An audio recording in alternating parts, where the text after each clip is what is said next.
Hola amigos, reciban un caluroso saludo de su servidor Julio Valenzuela, dando las gracias como siempre a los amigos de Pinturas Popular, quienes apoyan este espacio línea por línea. Señores, el gobierno ha comenzado a hacer algunos cambios, vamos a decir a mover el tablero, ¿no? En su gabinete, porque cambios como tal, o sea, no ha habido cancelaciones si se quiere, porque hasta los que han movido, algunos han sido intercambiados de una posición a otra y los que han sido movidos han quedado con cargos de ministros sin carteras y se le ha asignado algunas que otras asesorías al de educación, asesoría en materia de educación, a de línea Ascensión creo que le dieron también un ministerio sin cartera, los demás tú para acá, el otro para allá, hay cargos como el de Bartolomé Pujals, el de la OTIC, que la gente esperaba que iba a ser destituido y muchos entendían que hasta sometido a la acción de la justicia para que responda ante algunos señalamientos que algunos medios, algunos periodistas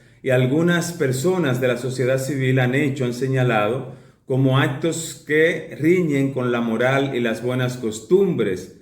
El caso del ministro de la Vivienda, entre otros. Pero aquí lo que ha habido movimiento, el pueblo espera que de aquí al 27 de febrero, aunque el presidente no está obligado a hacer cambios ese día, y lo puede hacer antes, pero bueno, la gente está acostumbrada a ello, pero yo pienso que antes del 27 debe haber verdaderos cambios. El pueblo, la sociedad dominicana está esperando cambios. O sea, que personas que han sido señaladas, indicadas como autores de hechos que riñen con la moral y las buenas costumbres, gente que según lo que se ha denunciado ha cometido dolo en el ejercicio de sus funciones, sean destituidos, destituidas y sometidas a la acción de la justicia.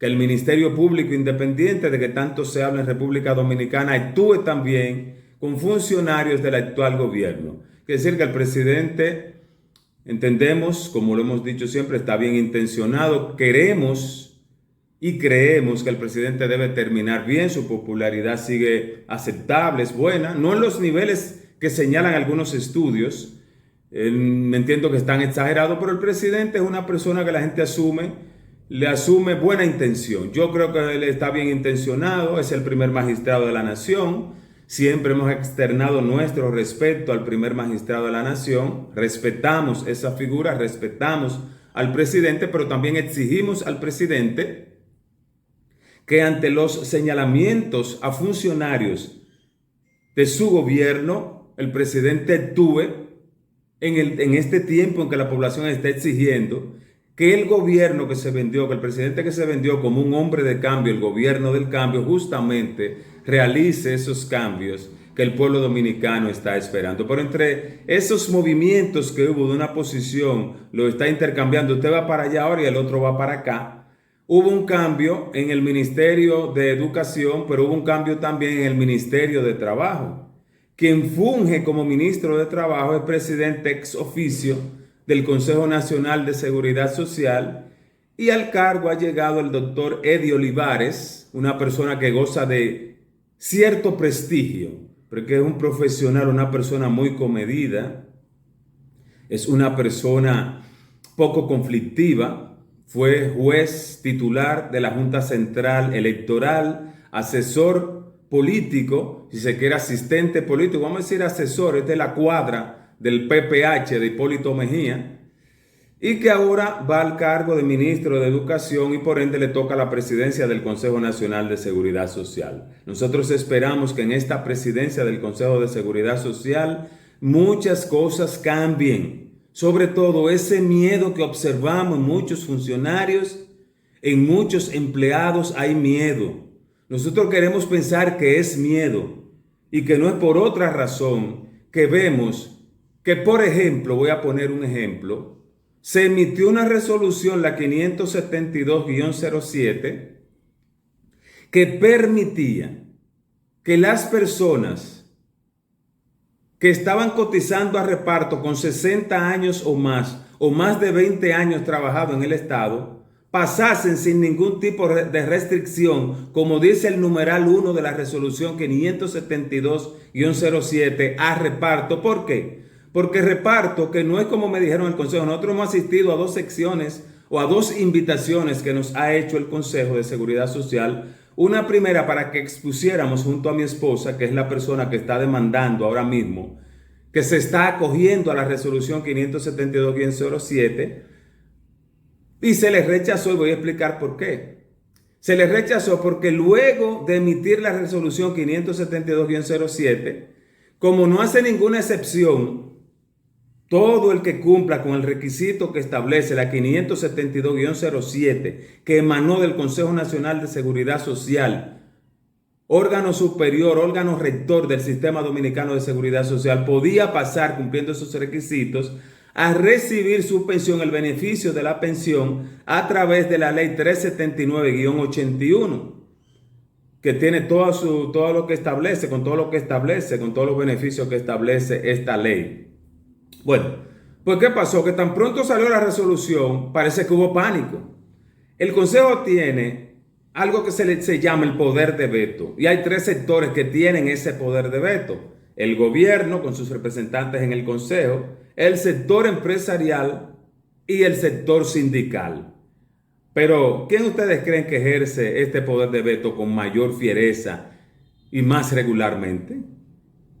Cuando las resoluciones que se emiten, ellos entienden que le van a afectar el que las arcas sigan rebosadas como lo están hoy día, y solo hay que ver las ganancias que han obtenido las AFP, que son más de 100,000 millones de pesos, pero el afiliado, que es el dueño del dinero, tiene que esperar 30 años, 360 cotizaciones y 60 años o más, si no es que en un tiempo lo cambian eso. O si no es que en el país ocurre lo que ocurrió en Chile, que en Chile existía lo mismo, y el modelo nuestro se inspiró en el chileno. Sirvió como modelo el chileno para que instaurar en el año, la ley se promulgó el 9 de mayo del 2001, pero pensiones en capitalización individual comenzó en marzo del 2003. Y nuestro modelo a seguir fue Chile. En Chile hubo que quemar 43 días el pueblo en la calle quemando carro, edificio, hasta que Sebastián Piñera dijo: espérate, cuando demandaron el 30, ya no es el 30, ahora se va a aprobar un 10 más para que sea un 40.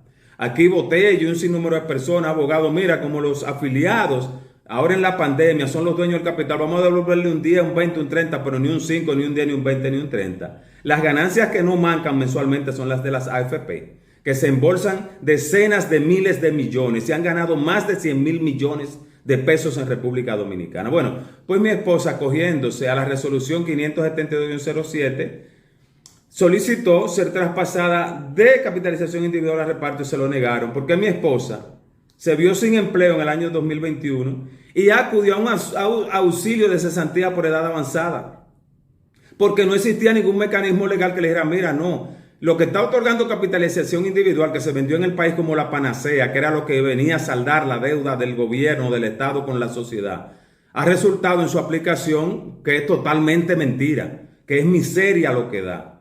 Por eso hubo de aprobar la 572-07, porque la gente está que no aguanta más al ver lo que las AFP hacen con el dinero. Que mi esposa tiene un dinero, el dinero se invierte y lo que genera de interés mensualmente, de eso a mi esposa le dan un poquito.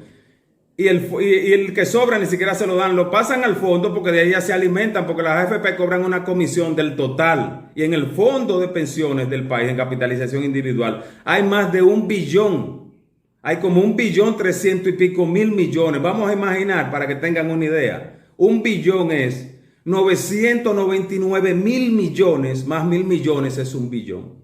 Pero hay 1.300.000 y tantos miles de millones. O sea, con un fondo muy bueno. Los expertos esperaban que para los primeros 20 años hubiese 10 o 15,000 millones de pesos. Y resulta que eso parió no sé por cuánto. Y con todo ese dinero y con todas las ganancias de las AFP, a los afiliados le dan chele a la hora que llegan a su edad de retiro, al momento de su retiro. Entonces mi esposa acudió allí.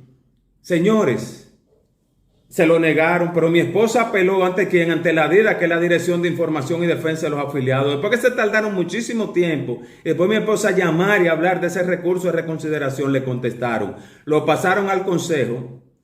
¿Por qué? Porque nos enteramos en el Consejo ahí sentado que la DIDA fue a defender a mi esposa como la encargada de orientación y defensa y votó en contra de mi esposa. Frente a las AFP y frente a esa comisión, cuando votaron a ver si a mi esposa le aprobaban pasar de capitalización individual a reparto, la DIDA ni siquiera se abstuvo. No tuvo la decencia de mantenerse neutral, decir yo no voto, o decir no, yo voto por el afiliado hasta el final, porque yo estoy aquí en defensa de los afiliados. Pero hizo el papel contrario. La DIDA fue defendiendo a mi esposa y allá se vendió. Allá votó a favor de que a mi esposa se le dejara fuera. Fuimos al consejo, defendimos eso. El presidente en función en ese momento, que es el viceministro de Trabajo, ordenó a la DIDA que modifiquen el manual, entendió que era una injusticia y hasta hablaron de un monto. Mira, aunque no sean 80,000, porque mi esposa ganaba un buen salario y ellos otorgan hasta 8 salarios mínimos y son 10,000 pesos el sector público. Entonces, una gente que pase de 80,000, 100,000 hasta 8 salarios mínimos serían 80,000 pesos. Él dijo, aunque no sea esa cantidad, son tantos. Bueno, pues nos fuimos pensando que como mandaron a modificar el manual y todo, bueno, pues ahora nos citaron frente a un representante de CIPEN, Superintendencia de Pensiones. ¿Ustedes saben quién es CIPEN? CIPEN es la institución que cuando las AFP quisieron quitarle 8,000 y pico de millones de pesos a los fondos de pensiones, que los tribunales fallaron a favor de los afiliados, que las AFP no debían hacer eso y que ese dinero no podían retenerlo ni sacarlo de los fondos. CIPEN fue con un recurso para que esos fondos se le pasaran a la AFP en contra de los afiliados. Esa es la persona que fue en representación de esa institución a decir por qué a mi esposa no le corresponde pasar a reparto. Queremos pensar que es miedo lo que hay, que Eddie Olivares va a acabar con ese miedo. No queremos decir que hay manos oscuras y que hay intereses trabajando allí. Pero parece que ese poder de veto que ejerce con fiereza el sector empresarial dentro del Consejo de Seguridad Social lo está haciendo también para torcer todas esas resoluciones que favorecen a los afiliados y que no pueden aplicarse porque con uno solo que vote en contra de una resolución, suponte que son 11 y que 7 y 8 votaron a favor, pero si los empresarios se oponen, uno solo que se oponga no pasa. Entonces ese poder de veto hay que acabarlo, pero Eddie Olivares debe empeñarse a fondo para determinar por qué los funcionarios tienen miedo en garantizarle los derechos a los afiliados. Yo le pregunté al señor de CIPEN, que me dijo que él se levanta a las 7 de la mañana y está hasta las 10 de la noche, no sé dónde, que de quién era el dinero, si a él no le pagan para ejercer esa función, o si él se está sacrificando así, que deje ese sacrificio y le deje eso a otro, porque yo entiendo que cobran y cobran muy bien, porque yo conozco los salarios de la seguridad social. Entonces no es gratis. Todo el que trabaja por un salario tiene que cumplir con su trabajo. Entonces ese señor fue a decir ayer que no por esto, porque después de unos estudios actuariales que están pendientes, estudios actuariales para negarle beneficio a los afiliados, pero no para revisar las ganancias extraordinarias que tienen las AFP, que sus arcas están rebosadas. Las AFP tienen cientos de miles de millones, pero el afiliado tiene una miseria. El afiliado tiene que esperar unos estudios actuariales. Yo le pregunté, él no me ha contestado y espero que me conteste en cualquier medio de comunicación. ¿De quién es el dinero? ¿Es del afiliado o es de las AFP? ¿Es del afiliado o es de CIPEN? El afiliado es el que debe decidir con su dinero a la hora en que llegó, porque mi esposa recibió una pensión por cesantía por edad avanzada a los 57 años, pero yo tengo la edad de retiro de una pensión por vejez, tiene 61 años para 62. Vamos a ver la modalidad de pensión por vejez, que no tiene los requisitos en capitalización individual porque son 30 años, mientras que en reparto son 20, que le está diciendo la resolución, que con 20 o más años, 60 años de edad o más, ya tiene los requisitos para la pensión y el Estado es el garante, quien debe al afiliado, al ciudadano o ciudadana, donde hay dos leyes que se contraponen, utilizar o actuar con la ley que favorece más al ciudadano o ciudadana, porque el Estado es quien debe garantizar la calidad y expectativas de vida. Para eso se legisló, para eso se hicieron las leyes. La 4201 de salud y la 8701 de seguridad social mandan a humanizar la prestación de los servicios de salud en la materia previsional, en materia de pensiones, en materia de riesgos laborales. Doctor Eddie Olivares, el presidente y la sociedad esperan mucho de usted. Le han dado una gran oportunidad. Usted y yo compartimos una vez en el Hotel Howard Johnson, valga la publicidad, en San Pedro. Usted creo que estaba por la Junta. Yo fui a representar a la directora de la DIDA, a hablar de las bondades de la ley 87-01, donde hablábamos de los salarios de miseria, de cómo podían ser mejoradas las pensiones, de cómo estaba en ese momento el Fondo de la Seguridad Social en materia de capitalización individual, cuánto teníamos en ese momento. Y siempre que lo he visto y nos juntamos en un lugar, nos saludamos con gran deferencia. Nosotros esperamos que en el caso de Dalila y en todos los demás casos, haya una verdadera justicia social en materia de seguridad social para que esta reforma sea segura y social y no un negocio seguro. Hasta un próximo comentario.